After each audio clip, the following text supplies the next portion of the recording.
Good morning. Welcome. We hope you're forward to Ollie for the next 30 minutes. In all seriousness, yes, this is a tough. It's more important than ever for us to stick to from a section of the UK media. So a big thank you to everyone. If you need our help, anyway, please keep getting in touch. So next festival, and night editor of the time is people have already sent in questions that I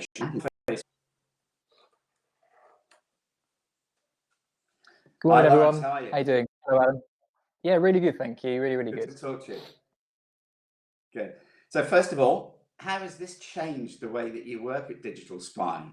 Do you have any office presence at all, or is everyone working from home? So we started working from home fairly early. We had a drill like the week before, I think like a week or two before the lockdown, and then had adjusted to it quite early. So we're quite lucky in that sense. So we're all working from home. So Digital Spy is part of Hearst, which is quite a big business with like Elle and Esquire and Cosmopolitan and other titles like that. So the whole company was basically working at home sort of the week before the lockdown. And because we're a digital pure play publication, we're pretty fine in terms of operating remotely. We do it quite a lot over evenings and weekends and various points throughout the year. So we've been quite lucky, and it's benefited us in a strange way, in that, you know, lots more people have been at home, certainly since the UK lockdown, and traffic has actually increased. And obviously, you know, binging TV shows and movies and stuff is what is part of most people's pastime. In a strange way, it's kind of been a perfect storm for us. So leading on from that, what does your audience actually look like now compared to before that? It's bigger. We're already the biggest TV and movies website in the UK. As you mentioned, we're like hitting about 28 million unique users per month. But the demographics haven't shifted massively. I just think that people that used to consume the site are coming back more often. And people that were already fans of the brand are coming to us on a more regular basis.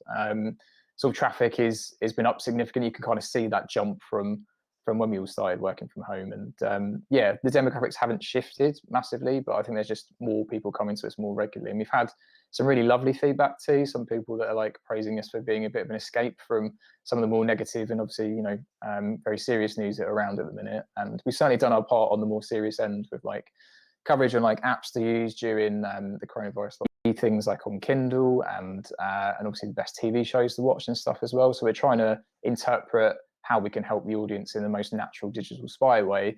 But yeah, generally there's just more of them has. I guess on some hands it could be that there'd be less, a lot of TV productions are on pause, you know, movies are being pushed back and stuff. But then again, a lot of the people involved with those sort of titles are going to have more time on their hands because they're not actually actively making productions. So we're certainly seeking more talent access than we ever had before. Because I think as well, certainly like with soaps as an example, you know, some of the soaps are going to be coming off air soon. So I think, you know, any actors within the soaps that have more time on their hands as those sort of storylines are put on pause, or people that perhaps used to be on soaps, the sort of people we'd be looking to access. But kind of, yeah, any interviews and video franchises we currently have, we're certainly looking to carry those on and keep producing those, but just with, you know, people at home via Zoom. I think that's probably the main thing that's probably shifted. A lot of the stuff we kind of request from PRs still stands. You know, access to exclusives and video featurettes and stuff like that still absolutely stands. But I think the kind of main shift has probably been, you know, we still want you know, video interview access and phoner access. If there is an opportunity we could take up with PRs. You mentioned exclusives there. How important is exclusivity to you? And actually, what does that specifically mean? I mean, there are various ways you can look at exclusivity. Yeah, I guess the most key point I can probably get across for us, because we're digital only, is about world exclusives. So we come up an issue quite a lot where we'll be given an exclusive as a UK exclusive, and UK exclusives, unfortunately, they don't exist on the internet because everyone can access everything everywhere. So had some tricky situations previously where, you know, we're giving an exclusive trailer or an exclusive image, and then lo and behold, it goes live somewhere else at the exact same time at a publication in the US because they have the US exclusive. Totally understand how that works for print, perhaps, you know, broadcast as well, but on the internet, everyone can access everything everywhere. So no such thing as a UK exclusive is what I'd always try and get across. So it has to be global. And I completely understand the other side of it. PRs are trying to break down their coverage and make it live the most possible ways on multiple different platforms of different publications. But yeah, that is the one I'd want to get across, the exclusives. Certainly important to us. We're publishing like up to 100 a month, various ways through like interviews, exclusive video clips and trailers. I think if you want to secure an exclusive with us, the kind of main ways are interview access. Another one would be trailers and featurettes, especially if we can host those on social. So we run quite a lot of those on our Facebook page and on Twitter, promoting new movies, TV shows. Occasionally we'll do them sort of for tangential things, perhaps like food brands or tech products, if there's a really funny spin on them that kind of ties it back to entertainment. I think the key thing is, we live and breathe entertainment and TV and movies. So if there's a way that perhaps like there was an advert that went live over Christmas where they remade ET again and reunited the cast, that's kind of a nice entertainment tie-in, even though it's for like a tech connection. Yeah, so I suppose at this time as well, I mean, e-commerce is quite important with everybody now. I mean, we're all doing everything online. How do PRs kind of secure coverage for that with you? What's the best way they can go about that?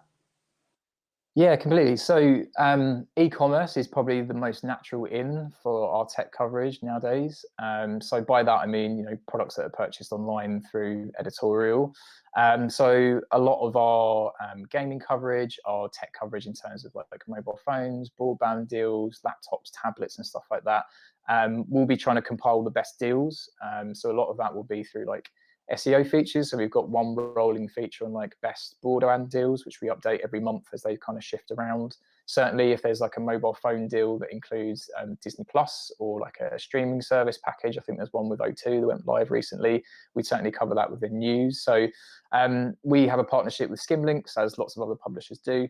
And so I think if a product is on Skimlinks and it's within a partnership within Hearst, then we're probably more likely to cover it if it's a fit with the brand. So if it's a good tech product, sits well with entertainment, or it's an entertainment product like a games console or a DVD, or if it's like an annual pass to a cinema or something like that, and it's partnered with Skimlinks, that's probably more likely to secure coverage from us, because it's a natural part of digital publishing nowadays, and it's certainly gaining traction sort of prior to the coronavirus pandemic. But I think it's diversifying revenues is more important than ever, and e-commerce is quite a strong way that we're doing that. And we talk about tech stories. What's the best way that people can pitch those to you? How do you like to get those pitches? Always like an email. I have a landline at work, but in normal times I'm away from my desk in meetings and various other things a lot of the time. So I think email is normally best. I do have a bit of a pet peeve of being chased on my mobile if it's not essential. There's nothing worse than being in an important meeting, having a phone call, and it's did you see this? We've made someone's face out of some macaroni or something. Like it's not the time. So yeah, if it's a close PR that I'm working on with an ongoing project with, and it's a big story, a WhatsApp I'd extend to, but generally I think emails are best. In terms of landing them, especially like with e-commerce and tech, the things that would be really helpful for us is extra offers that we can put on top. So if there's a product that you're pushing that is offering free postage as well, or there's an exclusive percentage discount, we've done that occasionally where use Digital Spy's code which has been created and you can save an extra 10%, or if there's like free items included with the deal, that can be another way of us giving extra value to the reader, making them want to pick it up more, and also just as much of a heads up as possible. And this goes for entertainment content or tech. Knowing about it having as much of a heads up as possible is really, really key. So I think, for instance, the Galaxy tablet launch recently was kind of like on the day is when we found out, and certainly in terms of planning ahead and definitely securing coverage, as much of a heads up as possible. And it doesn't always have to be that you've guaranteed the exclusive to us and that's why you're telling us beforehand. It could be that, just so this is dropping next week at 12, here's a press release under embargo, but you can only run on the embargo. That gives us more time to prep. We're publishing sort of 80 to 100 stories a day, and various different topics and various different channels within the site. So as much of a heads up as possible is really, really key. So what's a good amount of time? Maybe a week more? Oh, a week! What a luxury that would be. Yeah, a week would be lovely. 24 hours is normally the sort of lead time we generally get. But yeah, if you could give me a week, I'll be very happy. Well, I've got a question coming in live now from Yasmin saying, are you interested in live stream content while production is on pause?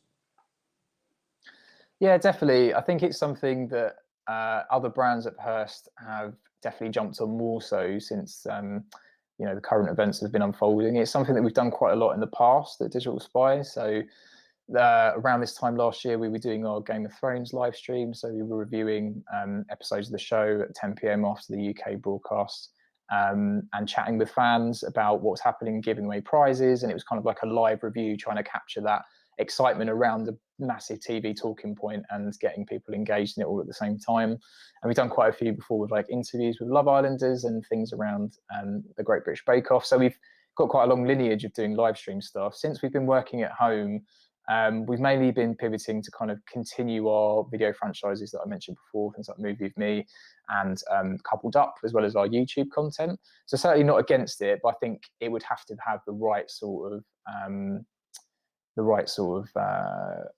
exclusivity to it. So I think talent access, we might consider doing it for that. If there was a really good bit of talent access we could have and do it via a live interview would be one option. I think for us, the most natural way of doing live video content at the minute will probably be a quiz. But then again, we're kind of cautiously, we don't want to jump into anything just for the sake of it. The fact is that loads of people are doing quizzes naturally with their friends at the minute. I'm invited to several this weekend. So you want to really add extra value, and we're very, very analytical at Digital Spy. So everything that we do, we assess in terms of stats and output, and we really want to make sure that there's a user requirement for it. We don't want to do anything for the sake of it, because the fact is lots more people are doing live streams. And I don't know about you, but there's lots of live streams on Instagram, and I don't think I've engaged with a good one yet. And a lot of the best ones are directly with talent that are performing straight onto Instagram or doing a workout plan. So definitely open to it. It depends on the what is actually involved. And I guess the other point I'd make is that we're about to run quite a big user survey. So we have this thing called the Reader Panel, where we've got quite an engaged audience of Digital Spy fans, and we're assessing all these different content options we have given the UK lockdown, and we're putting it to our most engaged users, and we'll be running that survey on site as well. So we're kind of talking to them about things like live streams and how they want content in different ways, so we can sort of take that data and feedback and give the audience what they really want, rather than trying to go on a gut feeling. Yeah. Then you mentioned talent there. What, another question coming, what sort of talent really appeals to you? I know that's a bit of a how long is a piece of string question, but the kind of people that you're really interested in. Yeah, definitely. So TV and movie and soap are the kind of like the key three pillars for us across the site. So if it's a TV star, movie star, or someone in soaps, that will definitely make you more likely to secure something with us.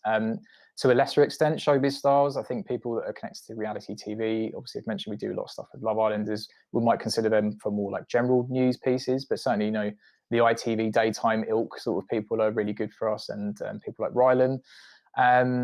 And then beyond that, if you haven't got access to sort of in front of camera talent, then we do consider like producers and directors and writers, certainly when they're connected to TV, movies and soap. Ideally, we'd always want the front of camera A-list talent, but certainly the others will always be considered, because a lot of the time, they know the ins and outs, they know what's coming up for follow-up seasons and films, and they can give you the sort of real juicy answers. But ideally, we'd have a combo of both. Yeah. So another little question there. This one's from somebody from 4media. This is from Sophie Parkin. What's been the most popular piece of content on Digital Spy since the lockdown? Well, that's a tough question. I do know it, thankfully. So yeah, I think the one that broke out for us initially was Matt Baker. So we cover the One Show quite a lot on evenings, and he was in the process of leaving the One Show, and he also fell ill with coronavirus around that time. So I think it was updates around his condition, and I think it was his co-presenter saying that he's really ill at the minute. That really took off for us. I think it was a number of reasons. I think it's not that our readers absolutely love Matt Baker and everything about Matt Baker does well. I think it was those very early days of, okay, so Matt Baker's unwell, it's a high profile celebrity that's not very well. How is it going to impact the show? How is it going to impact him leaving the show anyway, because he's kind of out of contract and moving on? And I think that is the trend that we're seeing, is that it's how does coronavirus impact the TV and entertainment that our users love. It's not necessarily the showbiz element of, oh, the celebrity is unwell. It's kind of what's that going to mean, the impact of that to the industry and to TV and entertainment. So that was a really big one. And beyond that, we keep getting quite big success with fan theories and plot holes around movies. So obviously, one challenge we're facing at the minute is a lot of productions are being delayed, movies are being pushed back, TV productions are being pushed back. So we're looking into our sort of biggest franchises that always deliver for us, things like Marvel and Star Wars, and kind of picking out plot holes and really good Easter eggs and trivia that people already love these franchises, and digging out this trivia and re-delivering it to them. So there's been some really good takes on those that have taken off for us as well. And aside from that, Tiger King, I mean, who hasn't been writing about Tiger King lately? Tiger King has been delivering for us in a really good way. Yeah. Great. Moving on a bit now, I've got a question here from Sam Munton. What are your thoughts on surveys? How can they be appealing for consumer tech? So with surveys, we run quite a big one ourselves every year, the Digital Spy Reader Awards, where we sort of talk about the best in tech, TV, movies, actors and stuff from across the year. So we really run quite a big survey ourselves. I think it's got to show something really surprising and shocking, and have quite a decent number of votes to it. I think if it's only 100 or 200, it's going to be a bit of a harder push. So I think a really sizable pool of survey people that have been surveyed, and I think having surprising findings is the really key thing. So I see plenty come through that are like, here are the top 3 Netflix shows, and it's coming up, oh, Stranger Things is number 1, or The Witcher is really popular. That's not really telling us anything we don't know, and also it's so long after the fact. So I certainly think that with those in particular, any data that can be legitimately provided around maybe viewing figures on some of those streaming platforms that don't report them could be an interesting in. But a lot of the time, they still do need to be verified and have some sort of legitimacy to them. So yeah, surveys can be of interest. I think it's just got to have a really interesting, pertinent finding to them. Yeah, I think I would concur with that. I mean, I think we always find that we would need, say, 2,000 respondents to make it worthwhile. And also, you need a good top line to make it interesting if you're going to want to use it. I absolutely get that. Moving on slightly. So, did I hear that you were producing a new podcast? Yes, yeah. So obviously, as you mentioned, I worked on the Peaky Blinders podcast for the BBC last year. So hopefully when production kicks off on that, I'll be working on that again, maybe like next year. But Digital Spy is working on our own podcast. I'm not sure I'm absolutely allowed to say what the concept is just yet, but Hearst is kind of expanding more into podcasts at the minute. We've already got one for Runners World, Women's Health, and for Cosmopolitan as well. So it's definitely going to be focused around entertainment. We're kind of working on a basis of delving into like retro entertainment, things that people already love. And if there is talent access opportunities around that, we'd be absolutely more than happy to hear about them. But I think the concept we're running with is without talent access to start with, and we could easily fold that in if it did appear. We, again, kind of like with everything we do, I mean, now is a natural time to be like, okay, lots more people at home, they've got lots more time on their hands, let's launch a podcast. But we really want to do things at the right time, and obviously that's an extra bit of production that we need to thread into the current team by doing that. So we're talking to our audience about that through the survey that we're doing. I think it could realistically launch in the next month or two, and it's something that was already in the works prior to the UK lockdown. But yeah, so it's looking positive. Got a concept. We've got our first 6 episodes planned out. We know who's doing it. One challenge we had to face was that getting kit out to everybody, because obviously we're looking to use a studio prior to the lockdown, so we might have to launch, doing something similar to this to launch with them, have a duvet over our heads like everyone's having to do on podcasts at the minute. But yeah, so getting the tech sorted is one hurdle we're getting over at the minute. So the best way to probably get involved with that, if someone was interested, is via talent access that is either connected to one of the old franchises that we're covering, or if you've got some talent that, you know, particularly loves a certain franchise, we could definitely pivot an episode towards them talking about that. And yeah, and I think the other thing will be, you know, commercial sponsorship. That probably sits a bit beyond PR. Yeah, great. So we have a question here from David Cohen, which is probably a bit of a more serious question. How well do you think the media will weather coronavirus? Because staff cutbacks and furloughs are cropping up regularly, ad revenues are dropping. What's your take on the wider landscape? It depends on the publication, I guess. I certainly know that, you know, there's some publications that were probably having a tough time prior to this, and it certainly hasn't helped. I'm really happy to say that Hearst is in a really, really good place at the minute. I feel very fortunate for the situation that we're in compared to maybe some other publications.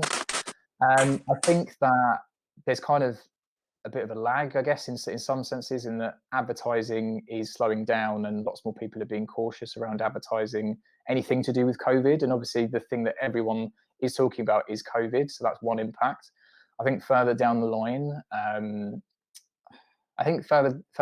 there's obviously going to be knock-on effects of certain projects that have been put on pause or things that haven't rolled out, which might have been having commercial spend behind them. And that would have been, you know, continuing to fund the media. I think there'll be a definite loss in some publications, which is going to be a massive shame. I think we need good, strong, true, journalism with integrity more than ever. You know, I think certainly this has made everybody value places like the BBC and the Guardian more than ever. So I think it's going to be hard to know exactly how things will pan out. But I think hopefully it will give some value to maybe some people that have lost, you know, trust in journalism, for the people that are doing it in the right way and not just scaremongering. But hopefully I think as well there might be some positive points in that some people might be launching new kinds of content in different ways that might not have happened before. So there's people that are launching podcasts, you know, personally, people might start YouTube streaming or doing things on Instagram. So there might be more like individual content creators that kind of start doing it off their own back, and we might see, you know, new emerging content platforms we might not have had before. I certainly think in terms of business, I imagine lots of businesses will realize, you know, we are able to run our operation from home remotely. So maybe they don't need all those big expensive offices. And I think in the long term, we'll be seeing some really interesting ways of maybe there might be companies that everyone just kind of works at home remotely in order to sort of save costs and not need a big expensive building. And, you know, what that will mean for the workplaces, we'll have to wait and see. But yeah, I think inevitably there will be publications that will be hit by this, but hopefully there'll also be new content creators that will come out of it as well. For PRs, do you think how would you consider this as being a good time for PRs to get their message out there?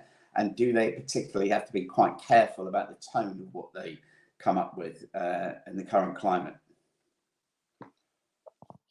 I think it depends on what sort of sector that you're in. I mean, lifestyle is still you know, chugging along as it ever was. You know, there's a huge explosion in like home workouts and wellness, and people are focusing on like buying plants and doing DIY and stuff. So there's certainly plenty of sectors that people will be working with PR that wouldn't feel out of place to be talking about at the minute. I guess the sort of danger area is maybe trying to crowbar the content that you're talking about into some sort of coronavirus theme in order to make it more interesting to people. I think if it's genuinely interesting, it would be picked up anyway. And I think that there's so much going on that's impacted by the pandemic that I don't think you necessarily have to tag it on that. But yeah, I think you kind of got to use it's a case by case basis, isn't it? You know, it's whether it feels tonally appropriate. But what I would say is that, you know, people are picking up more hobbies than ever. And I think a lot of that lifestyle stuff, and I guess what you might consider more like frivolous stuff, is completely valuable. You know, people need levity, people need things to spend their pastimes on. So that doesn't feel like the wrong sort of thing to be pushing. And certainly for, you know, our audience on Digital Spy, TV and movies is what we cover before this, is what we're covering during this, is what we're covering afterwards. So certainly that is a perfect fit for us at any time. Great, good advice. I think just probably will be the final question now. Are there any areas where you're struggling for content? Any areas where we're struggling for content? I think not at present. As I say, things are doing really, really well in terms of traffic and output at the minute. I think there will be, it might be a little bit trickier down the line. You know, soaps are particularly going to be affected by the coronavirus pandemic, and that they'll be coming off off air. A lot of movies are being pushed back, and we've had a lot of success delving back into evergreen content and into like nostalgic films. I think TV might be okay because some productions are ending, but equally, broadcasters are finding new ways to put out new kinds of TV in this new normal. So I think soaps is a particular one where we might struggle, and I think the movie industry particularly.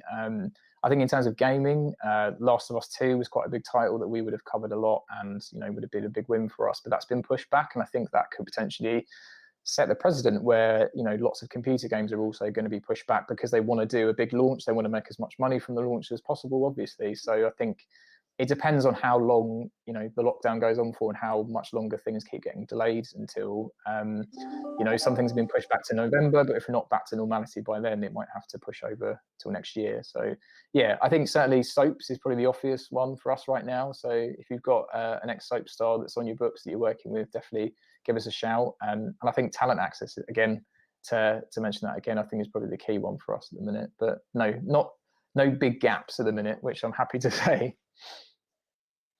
Really finally, is there any sort of story that you really have got plenty of? You really don't want to see any more of that?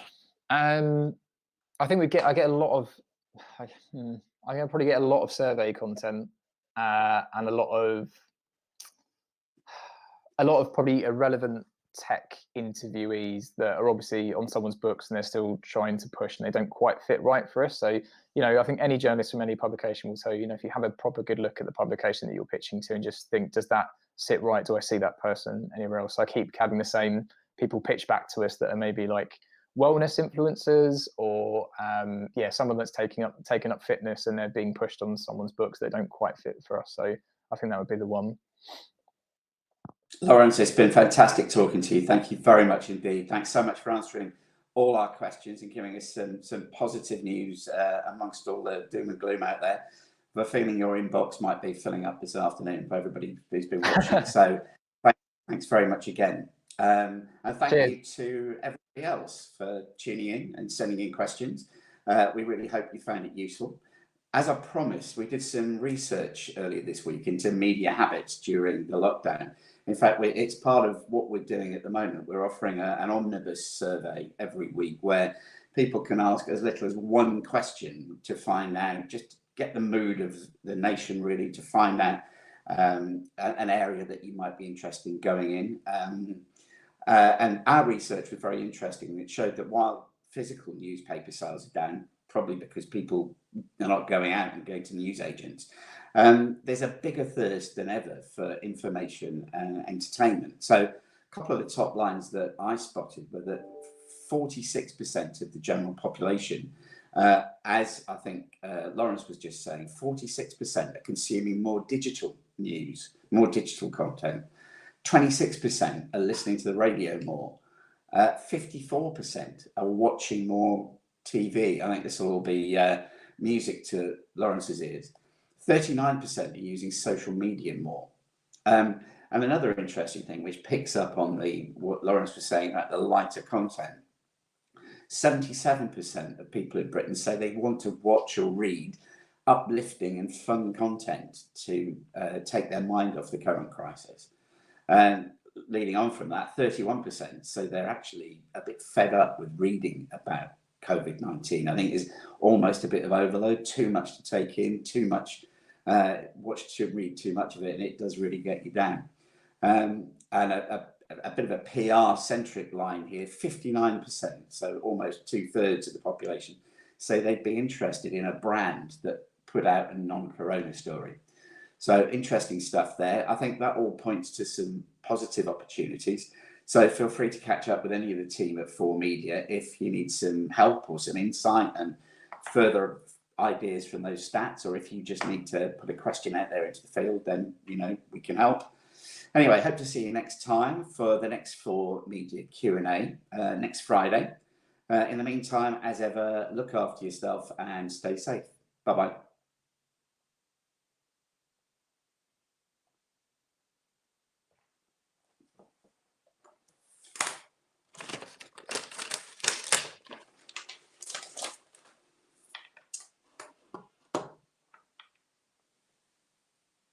You there, Sam?